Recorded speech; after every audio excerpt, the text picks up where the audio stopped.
There is more conflicting information about the police response to the Uvalde mass shooting and where officers were positioned at the school. First on Fox 4 News at 5:30, state lawmakers today began the funding process that will pay for the Uvalde active shooter investigation.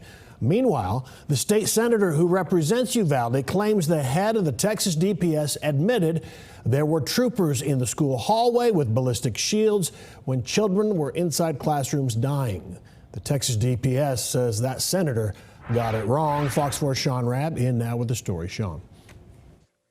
And this is another controversial element in this horrific incident, one that's going to be a case study at every law enforcement academy in America. And for the coming investigations, Department of Justice, state senators, House of Representatives, so much to filter through to find the truth. New information's emerged about law enforcement who were perched in a hallway feet from where 18-year-old Salvador Ramos was sinisterly shooting students and teachers. 21 were killed, 19 beautiful babies among them. 17 others were injured. Uvalde School District Police Chief Pete Arredondo has taken much criticism in the 3 weeks since the shooting, as he was identified as the incident commander for not ordering law enforcement to move towards the shooter sooner. DPS Director Colonel Steve McCraw said that's not the active shooter protocol taught in Texas. We don't care what agency you're from. You don't have to have a leader on the scene. Every officer lines up, stacks up, goes and finds where those rounds are being fired at and keeps shooting until the subject is dead, period. According to State Senator Roland Gutierrez, there were as few as 2 and as many as 13 troopers inside the school at different times during the massacre.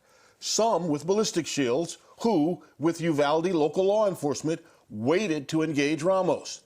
That information, Gutierrez says, came from DPS Director McCraw, who, according to the San Antonio Express News, said DPS would never stand down again. McCraw has not addressed his own troopers' actions publicly, but DPS described the senator's account as inaccurate and said troopers were moving in and out of the hallway, assisting with evacuations.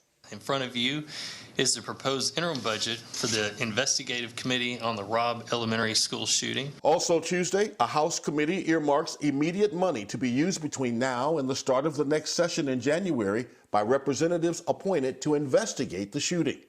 The interim budget to pay for any tools that might be needed in that investigation set at $85,000. Houston Rep. Armando Wally questioned whether that would be enough. If it's not enough, would the committee entertain a bump in this amount, should they need it? Will Metcalf assured the amount allocated is the floor and not the ceiling. But we wanted to go ahead and get this started. They have their first hearing this week, or the second hearing. They're going to Uvalde this week. And so this is something that is near and dear to all of our hearts. Speaker of the House Dade Phelan proposing pooling over $100 million to shore up school safety and make mental health care more accessible before schools open in August. Phelan's plan in response to a $50 million request from Lieutenant Governor Dan Patrick to immediately purchase bulletproof shields for all school police departments. I thank the Speaker for addressing it the way he has, and look forward to continuing the investigation. All right, and 3 footnotes for you. First of all, Speaker Phelan has not said where the $100 million is going to come from in the budget to pay for these things that he's talking about. The interim budget of $85,000 for the House, that's going to be used for consultants, experts, law firms, whatever's needed to carry out this investigation. And lastly, the House of Representatives investigative unit will be in Uvalde Thursday and Friday this week.